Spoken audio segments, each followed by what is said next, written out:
Hi, this is Piyali Munshi. I hope you guys are watching our serial Ganga and liking it. If you guys have any kind of suggestion, if you want to say something about our serial, so please go to the comment section and give your valuable comments.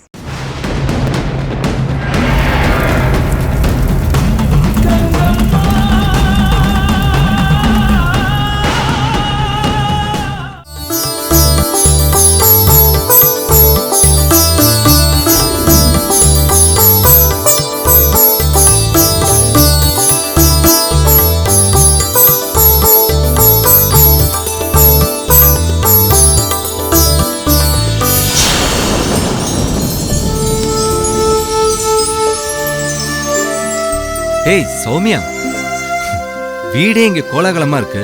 வீட்ல எல்லாருமே சந்தோஷமா இருக்காங்க. நீ மட்டும் ஏன் இப்படி டல்லா இருக்க? நமக்கு சாந்தி முகூர்த்தம் நடக்கிறது உனக்கு சந்தோஷமா இல்லையா? எல்லாம் சரியா நடந்துருமா கிருஷ்ணா? எனக்கு திக்கு திக்குன்னு இருக்கு கிருஷ்ணா. எனக்கு இன்னும் பயம் அடங்கல. இங்க பாரு சௌமியா, இந்த வீட்ல எப்பவுமே ஒரு பேட் வைப்ரேஷன் இருக்கிறதாகவே எனக்கு தோணும். ஆனா இப்ப இந்த தாயத்தை கட்டினதுல இருந்து இங்க அப்படி ஒரு பேட் வைப்ரேஷன் இருக்கிறதாகவே நான் ஃபீல் பண்ணல. எனக்கு நம்பிக்கை இருக்கு சௌமியா, இனிமேல் ஒரு பிரச்சனையும் இல்லை. சரியா? இங்க பாரு, அப்பா அம்மா ஆச்சி 10 மாசத்துல இந்த ஜமீனுக்கு ஒரே ஒரு வாரிசு பெத்து கொடுக்கணும்னு சொல்லியிருக்காங்க. அது உன் கையில தான் இருக்கு. ஒரு சிங்கத்தை பெத்து கொடுக்க போற சிங்கம். நீ உற்சாகமா இருக்க வேணாமா?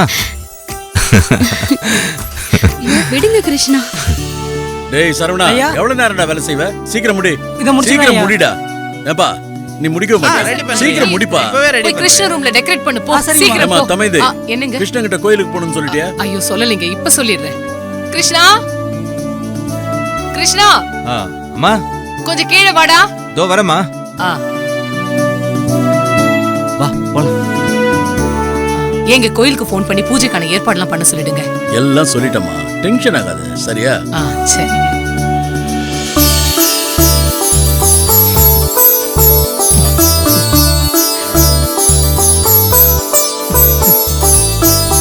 என்னம்மா, என்ன விஷயம்? கிருஷ்ணா, சாந்தி முகூர்த்தத்துக்கு முன்னாடி பையன் நம்ம லலிதாம்பிகை கோயிலுக்கு போயிட்டு வரணும்ன்றது நம்ம ஜமீன் சம்பிரதாயம். எங்க குலம் நல்லபடியா தழைக்கணும், நாங்க நல்லா இருக்கணும்னு வேண்டிட்டு வரணும். நீ போயிட்டு வந்துடுறியாப்பா? சரிம்மா, நான் போயிட்டு வந்துடுறேன். நானும் போயிட்டு வரேன் அத்தை. வேண்டாம் சௌமியா, இது பசங்களுக்கான ஐதீகம். கிருஷ்ண மட்டும்தான் போகணும். நீ போய் ரெஸ்ட் எடுத்துக்க. சரிங்க அத்தை. கிருஷ்ணா, நான் வேணா கூட வரட்டுமாடா? எதுக்குப்பா? நான் என்ன இன்னும் சின்ன பையனா? இல்லடா, ஒரு பாதுகாப்புக்காக தான் சொன்னேன். அப்பா, எனக்கு இருந்த ஒரே பயம் அந்த கங்கம்மா மேல மட்டும்தான். இப்ப அந்த தாயத்து வந்ததுக்கு அப்புறம் அந்த பயமே போயிடுச்சு. இனிமே நீ யாரும் ஒண்ணும் பண்ண முடியாதுப்பா. ரொம்ப சந்தோஷமா இருக்குடா. சரி, நீ போயிட்டு வா. சரிம்மா. சௌமியா, நீ வீட்லயே இரு, நான் போயிட்டு வந்துடுறேன். சரிங்க. வரேன்ப்பா.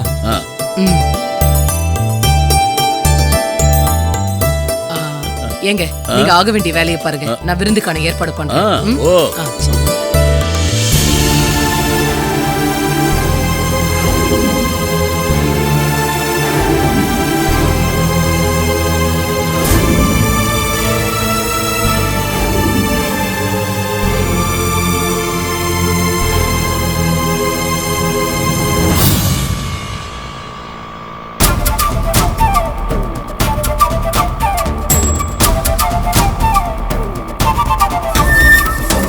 விடிய விடிய கதை கேட்டு முக்கியமான விஷயத்த கோட்டை விட்டுட்டனே. அந்த பொண்ணு கௌரி சிவா மேல எவ்வளவு அன்பு வச்சிருக்கா. இத்தனை வருஷம் கழிச்சும் சிவா போட்டோவை கையில வச்சுக்கிட்டு அர்ச்சனை பண்ணிட்டு இருக்கா. இத பத்தி ஒரு வார்த்தை கூட கேட்காம வந்துட்டோமே. போய் கௌரி கதையை தான் முதல்ல கேட்கணும். தம்பி, கொஞ்சம் சீக்கிரம் போப்பா. கனகா, கனகா, எங்க இருக்கீங்கக்கா? எங்க இருக்க? கிச்சன்லயா? வா சீக்கிரம். என்னக்கா இப்பதான் போனீங்க, அதுக்குள்ள திரும்ப வந்திருக்கீங்க? அது நான் ஒரு பைத்தியம். நீ ஒரு கதை சொன்னியே, முழுசா கேட்டனா பாதியிலே எழுந்து போயிட்டேன். வீட்டுக்கு போற வழியில இன்னொரு பாதி கதை தெரியாம பைத்தியம் முடிச்ச மாதிரி ஆயிப்போச்சு. அதுதான் போன ஆட்டோலயே திரும்பி வந்துட்டேன். நீங்க என் அண்ணனை பத்தி கேட்டீங்க, நான் தான் எல்லாத்தையும் சொல்லிட்டேனே. அப்புறம் என்ன? உன் அண்ணனை பத்தி சொன்ன, உன் அண்ணன் பொண்ணை பத்தி சொன்னியா? உன் அண்ணன் உன் கூட பிறந்ததுக்காக உனக்காக பூஜை பண்ணிட்டு இருக்கிறாரு. அதை என்னால புரிஞ்சுக்க முடியுது. ஆனா அந்த கௌரி பொண்ணு சின்ன வயசுல சிவாவை பார்த்ததுன்னு சொன்ன. இன்னைக்கும் சிவாவோட சின்ன வயசு போட்டோவை வச்சு பூஜை பண்ணிட்டு இருக்கா. சிவா சிவான்னு அவன் மேல அவ்வளவு பைத்தியமா இருக்கா. அப்படி என்ன சிவாவுக்கும் அவளுக்கும் பழக்கம்? இது தெரியலனா எனக்கு மண்டையே வெடிச்சிரும் போல இருக்கு.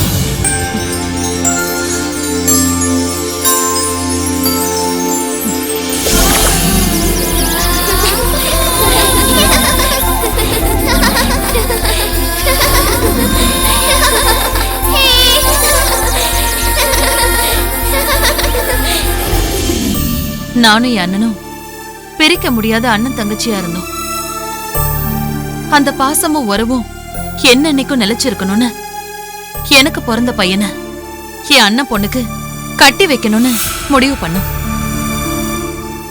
அதுக்கு முதல்ல ஆசைப்பட்டது என் அண்ணன் தான். என் அண்ணனுக்கு பொண்ணு பிறந்தப்போ எனக்கு ஒரு மக பிறந்திருக்கான்னு அவர் சொல்லவே இல்லை. கனகா, உன் பையனுக்கு பொண்டாட்டி பிறந்திருக்கான்னு சொன்னாரு. குழந்தையா இருக்கும் போது எல்லாரும் குழந்தைங்க கிட்ட அப்பான்னு சொல்லு, அம்மான்னு சொல்லுன்னு சொல்லி கொடுப்பாங்க. ஆனா என் அண்ணன் சிவான்னு சொல்லு, மாமான்னு சொல்லுன்னு தான் சொல்லி கொடுத்தாரு. அது அவ மனசுலயும் ரொம்ப ஆழமா பதிஞ்சிருச்சு. சின்ன வயசுல இருந்தே மாமா மாமான்னு அவ மேல உயிரிய வைக்க ஆரம்பிச்சிட்டா. சிவா மேல பைத்தியமா இருப்பா. 2 பேரும் சேர்ந்துதான் ஸ்கூலுக்கு போவாங்க, 2 பேரும் சேர்ந்துதான் விளையாடுவாங்க. சின்ன வயசுல இருந்தே 2 பேருக்கும் வேற யாரும் ஃப்ரெண்ட்ஸ்ங்கிறதே கிடையாது. கௌரிக்கு சிவா தான் ஃப்ரெண்டு, சிவாவுக்கு கௌரி தான் ஃப்ரெண்டு. குழந்தையா இருக்கும்போது கௌரி ரொம்ப அதிகாரமா பேசுவா. அப்போ ஒரு நாள்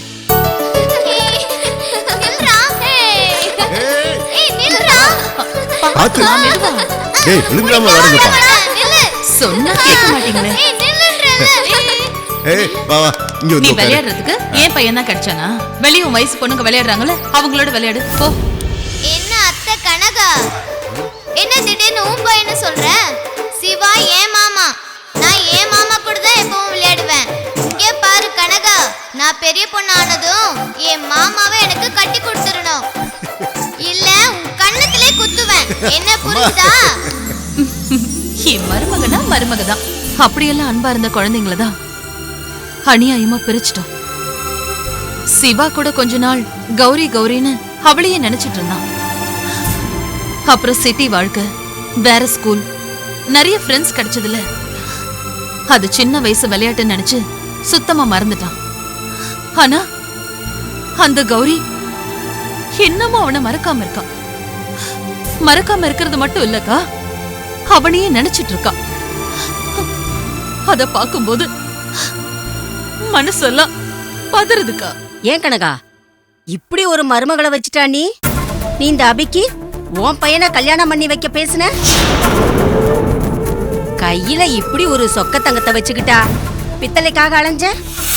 நான் என்ன பண்ண முடியும்? எங்க குடும்பத்துல நடந்த பிரச்சனையில என் அண்ணன் எங்களை என்னைக்குமே மன்னிக்காதுன்னு நினைச்சேன். என் வீட்டுக்காரர் பண்ண துரோகத்துக்கு என் அண்ணன் எப்பவுமே என் மூஞ்சில முழிக்காதுன்னு நினைச்சேன்.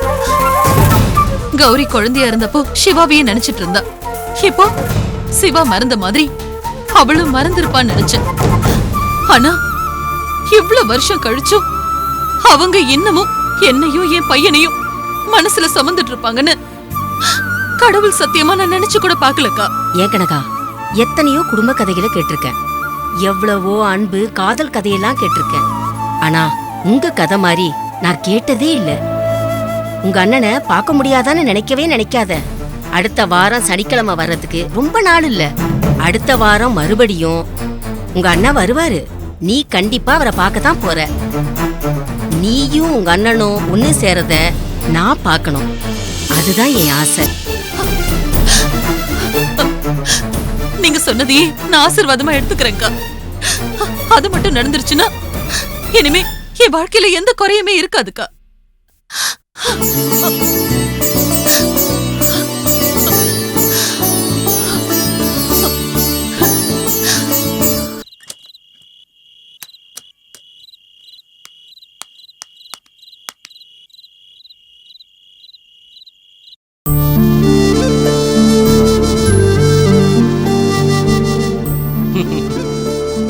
வா கிருஷ்ணா. வணக்கம் சாமி. நல்லா இருக்கியா? நல்லா இருக்கேன் சாமி. அம்மா சொன்னாங்க நீ வருவேன்னு. நான் எல்லாம் ரெடி பண்ணி வச்சிட்டேன். சரி. ஆமா, பூஜையெல்லாம் முடிஞ்சுதா? பூஜையெல்லாம் முடிஞ்சிச்சு சாமி. நம்பூதிரி ஒரு தாயத்து கட்டியிருக்காரு. இனிமே எனக்கு எந்த ஒரு ஆபத்தும் இல்லை. அந்த நம்பூதிரி ரொம்ப சக்தி வாய்ந்தவர். அவருடைய தாயத்து நிச்சயமா உன்னை பாதுகாக்கும். நீ எதுக்குமே இனிமே பயப்பட வேணாம். நீ ரொம்ப சந்தோஷமா இருப்ப. ஆரம்பிச்சலாமா பூஜையே? சரிங்க சாமி.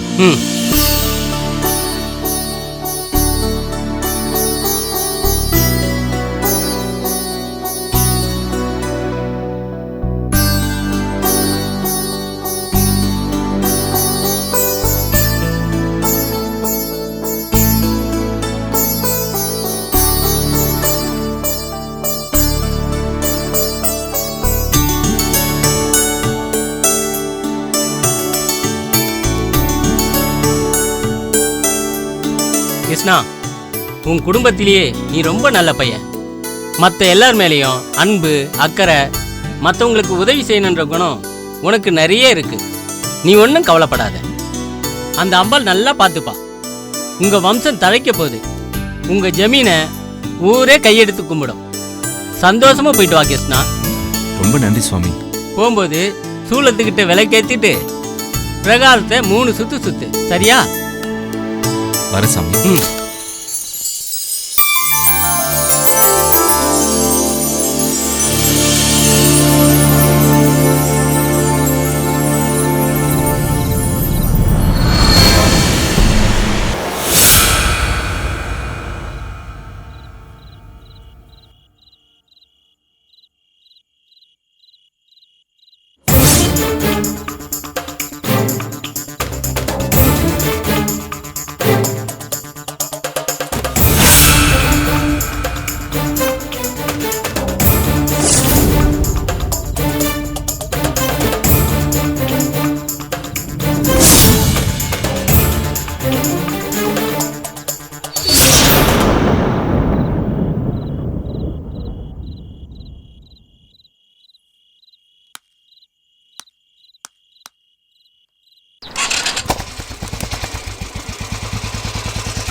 என்னாச்சு பிரதர்? பிரதர் யார் நீங்க? டேய் டேய் சேல வரா. உரா கையறா. டேய் யாரா நீ? டேய் டேய் முகத்தை மூடி வந்திருக்க. டேய் ராஸ்கல், நான் யார் தெரியுமாடா? ஜமீன் பையடா. ஏன் மேல கையறியா? டேய் முகத்தை காட்றா. டேய் டேய் டேய் யாரா நீ? டேய் டேய் கையறா மேல. டேய் என்ன குறா? முகத்தை காட்றா. டேய் விட மாட்டேன்டா. முகத்தை காட்டா. டேய் யாரா நீ? என்னடா ஓடுற? டேய்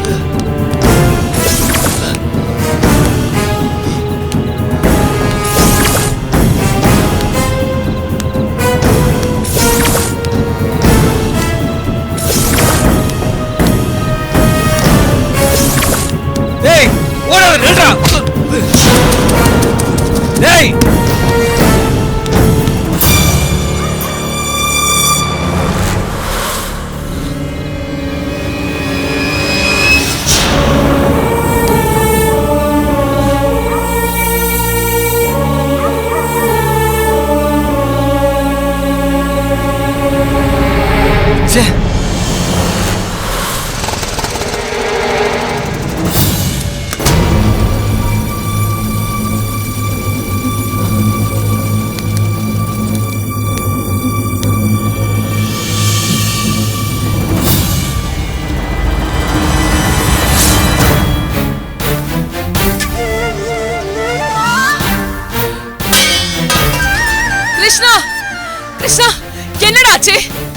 என்னாச்சு? என்னங்க என்னங்க இங்க வாங்க. என்னடாச்சு? என்னாச்சு சொல்லு. என்னாச்சு? என்னாச்சு? என்னடாச்சு? சொல்லுடா. என்னாச்சு? என்னாச்சு? என்ன கிருஷ்ணா? என்ன அப்படியே நிக்கிற? என்னாச்சு சொல்றா. சொல்லுடா. என்னாச்சு? ஏன் இப்படி இருக்கீங்க? இந்த கோலத்துல வந்து நிக்கிற? என்னாச்சு சொல்லேடா. என்ன பேர் கேக்குறல? சொல்லு கிருஷ்ணா. என்னாச்சு உனக்கு? சொல்றா. அண்ணா வர வழியில ஏதாவது படிச்சா? என்னை ஒருத்தன் அடிச்சிட்டான்.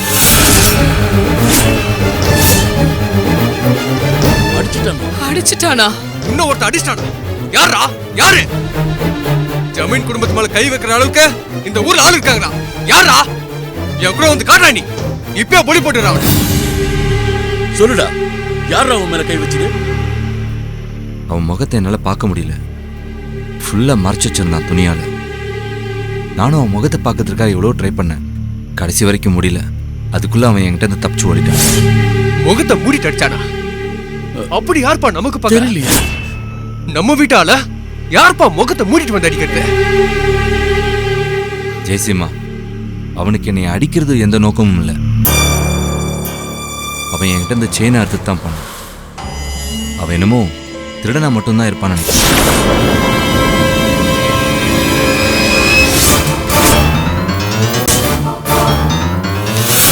கிருஷ்ணா, உன் கழுத்துல போட்ட தாயத்தை எங்கடா? எங்க அந்த நம்பூதிரி கொடுத்த தாயத்தை எங்கங்க? அங்க நடந்த சண்டையில அது எங்கேயோ விழுந்துச்சுன்னு நினைக்கிறேம்மா. ஐயோ!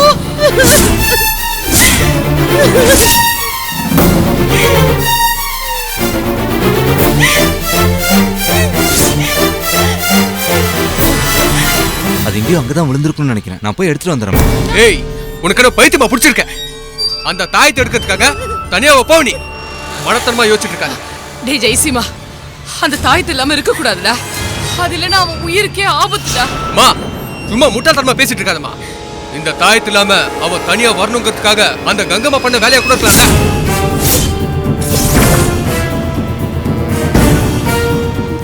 என்னங்க நீங்க தாயத்து விஷயத்துல கொஞ்சம் கவனமா இருக்க வேண்டாமா? அந்த தாயத்து உங்க உயிரோட சம்பந்தப்பட்ட விஷயங்க. நீங்க ஜாக்கிரதையா இருந்திருக்க கூடாதா? நான் ஜாக்கிரதையா தான் இருந்தேன் சௌமியா. நடந்த சண்டையில அவன் முகத்தை பார்க்கறதுலயே நான் கொஞ்சம் கவனமா இருந்துட்டேன். அதனால இதை நான் கவனிக்காம விட்டுட்டேன். முகமுடி திருடுன்னு சொன்னல, அவ ஏதாச்சும் தாயத்தை பிடிக்கிட்டு போயிட்டானா? இல்ல, அவன் செயினை மட்டும்தான் பறிச்சுட்டு போனான். தாயத்தெல்லாம் அவன் தொடல. அப்புறம் எப்படி போயிருக்கான்? அப்பா, எனக்கு நல்லா புரிஞ்சு போச்சு. இது அந்த கங்காமாவோட வேலையதான். கிருஷ்ணாக்கு சாந்தி முகூர்த்தம் வைக்கிறமே, அதான் கங்கம்மா கோவப்பட்டு அந்த தாயத்தை பறிக்க வச்சிருக்கா. ஐயோ கங்கம்மா, உன்கிட்ட இருந்து எங்களுக்கு விமோச்சனமே இல்லையா? எங்களை வாழவே விட மாட்டியா? இன்னும் எத்தனை காலத்துக்கு தான் எங்களை இப்படி சித்திரவதை பண்ணுவ? அழாத சௌமியா, அழாதம்மா, அழாத சௌமியா. மா, இப்ப அழுது பிரயோஜனமே இல்லம்மா. சாந்தி முகூர்த்தத்துக்கு நம்பூதிரி குறிச்சு கொடுத்த நேரம் நெருங்கிட்டே இருக்கு. அதுக்கு என்ன செய்யணுமோ அதை யோசிங்க. டேய், வேண்டாம், எனக்கு இந்த சாந்தி முகூர்த்தம் எல்லாம் வேண்டாம். முதல்ல கிருஷ்ண உயிரை காப்பாத்துறதுக்கு என்ன செய்யணும்னு யோசிங்க. எனக்கு கிருஷ்ண உயிர் தான் முக்கியம். எனக்கு வேற எதுவுமே வேண்டாம். என்னங்க, நீங்க சீக்கிரம் முதல்ல நம்பூதிரிக்கு போன் பண்ணுங்க. அவர் உடனே கிளம்பி இங்க வர சொல்லுங்க. ஒண்ணும் இல்ல.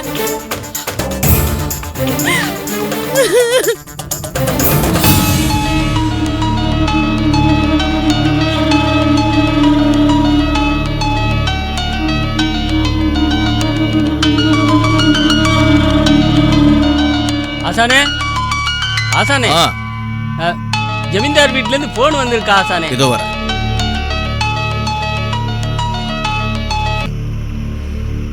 நமஸ்காரம் ஜமீன்தார் ஐயா. சொன்ன மாதிரி எல்லாம் நடக்குது இல்ல? அது கிருஷ்ணனோட சாந்தி முகூர்த்தத்துக்கு எல்லாம் ரெடி ஆயிடுச்சா? இன்னும் சரியா 10 மாசத்துல உங்க ஜமீனுக்கு ஒரு அழகான வாரிசு உருவாகும். இல்ல நம்பூதிரி, இங்க வேற ஒரு குழப்பம் நடந்துகிட்டு இருக்கு. ஏன், என்னாச்சு? சாந்தி முகூர்த்தத்துக்கு முன்னாடி கிருஷ்ணனை கோயிலுக்கு போயிட்டு வர சொன்னான். அவன் வரும்போது ஒருத்தனோட தகராறு. இப்போ தாயத்து, கிருஷ்ணனோட தாயத்து காணாம போயிடுச்சு நம்பூதிரி. என்னது? தாயத்து காணாம போயிடுச்சு? ஆமா நம்பூதிரி. ஜமீன்தார் ஐயா, என்ன சொல்றீங்க? என்ன பொறுப்பில்லாம பேசிட்டு இருக்கீங்க? அந்த தாயத்து கிருஷ்ணனோட உயிர் இல்லையா?